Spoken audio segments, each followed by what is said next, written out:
బడ్జెట్లో ఖర్చు పెట్టింది 44,76,00,000 రూపాయలు మాత్రమే. అంటే ఈ ఫిగర్స్ అవి చూస్తుంటే 3,285 కోట్ల రూపాయలు కేటాయించి 594 కోట్ల రూపాయలు మాత్రమే ఖర్చు పెట్టారు. ఇది వారికి ఉన్నటువంటి సవత తల్లి ప్రేమ ఉత్తరాంధ్ర మీద. రోజు ఉత్తరాంధ్ర గురించి మాట్లాడతారు, ఉత్తరాంధ్ర మీద ప్రాజెక్టులు చేస్తాం, ఉత్తరాంధ్ర రాజధాని చేయాలి అని చెప్పినటువంటి పెద్ద మనుషులు ఖర్చు పెట్టింది అయితే ఇది. మరోవారు ఒక శ్వేతపత్రాన్ని ప్రకటించారు ప్రభుత్వ పరంగా. ఈ ఉత్తరాంధ్రకి ఏం చేశారన్నది తెలియపరచాల్సినటువంటి అవసరం ఎంతైనా ఉంది. ఇక దీంతో పాటు మీకు ఈ ప్రాంతానికి వస్తే అనకాపల్లి పరిసర ప్రాంతాల్లో మనకు ఉన్నటువంటి గ్రోయిన్స్ సుమారు 11 గ్రోయిన్స్ ఉన్నాయి. ఆ 11 గ్రోయిన్స్ ద్వారా సుమారు 10,700 ఎకరాలు ఆయకట్టు ఉంది. అదనపు ఆయకట్టు కూడా ఇంకో 10,000 ఉంటుంది. అంటే సుమారు 20,000 ఎకరాలు వస్తాయి. రికార్డు ప్రకారం అయితే 10,779 ఎకరాలు.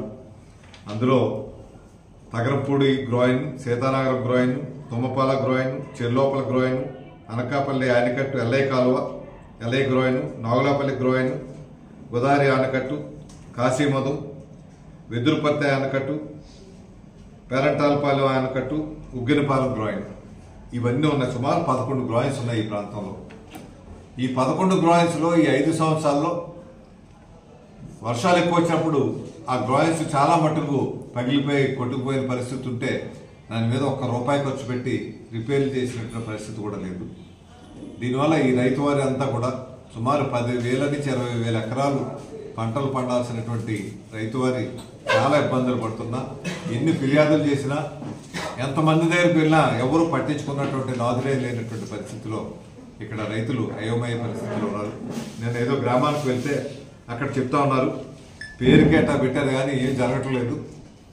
ఉన్న 7 గంటల కరెంటు కూడా సక్రమంగా 9 గంటలదేమో 7 గంటలు చేశారు, అవి కూడా సక్రమంగా లేదు, మా పంటలు ఎండిపోతున్నటువంటి పరిస్థితి ఉందని తెలియపరిచారు. మరి ఇది వీరు చూస్తున్నటువంటి ఉత్తరాంధ్ర మీద చూపిస్తున్నటువంటి సవత్తల్లి ప్రేమ. ఇది నిజమైన ప్రేమ. సవత్తల్లి ప్రేమ అన్నది వీరే తార్కాలం, ఎంతకంటే వేరే చూపించక్కర్లేదు. ఇట్లా ఇదే కాదు, అన్ని రంగాల్లో ఇదే పరిస్థితి జరుగుతూ ఉంది.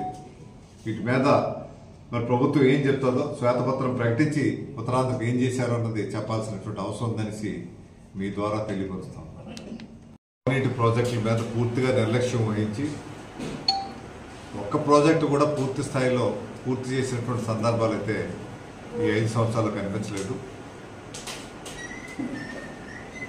ఇరిగేషన్ మీద అత్యధిక ప్రాధాన్యత ఇచ్చి ఈ ప్రాజెక్టులు పూర్తి చేస్తామని ఎన్నికల ముందు వాగ్దానాలు ఇచ్చి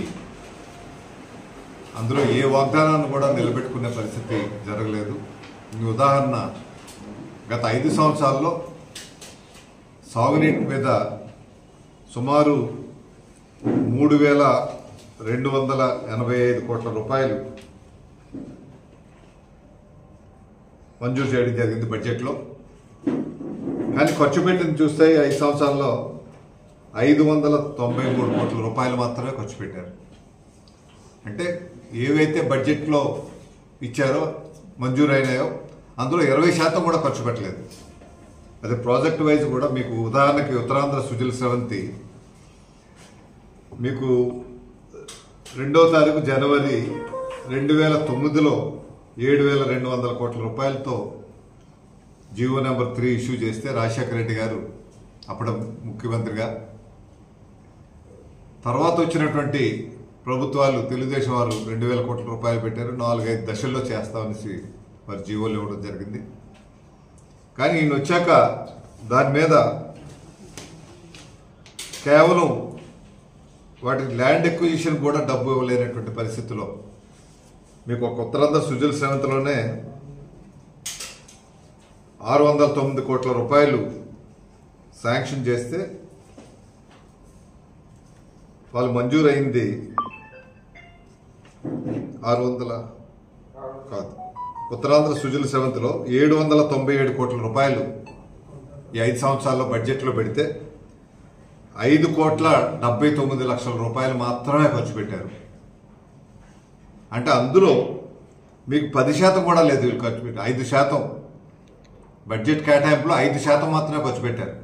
ఒకవైపు ఉత్తరాంధ్ర మీద తీవ్రమైనటువంటి ప్రేమ ఉంది, మేము రాజధాని ఉత్తరాంధ్రలో పెడతాం అని చెప్పినటువంటి ముఖ్యమంత్రి గారు మరి ఎందువల్ల ఉత్తరాంధ్ర సుజల స్రవంతి వారి తండ్రి గారు అయినటువంటి స్వర్గీయ రాజశేఖర రెడ్డి గారు శంకుస్థాపన వేసి ఈ ప్రాజెక్ట్ ఎంతో ప్రతిష్టాత్మకంగా చేయాలనుకున్నటువంటి పరిస్థితి నుంచి ఈయన హయాంలో ఇది పూర్తి చేస్తారనుకుంటే కానీ పూర్తి చేసేటువంటి పరిస్థితి కనిపించలేదు.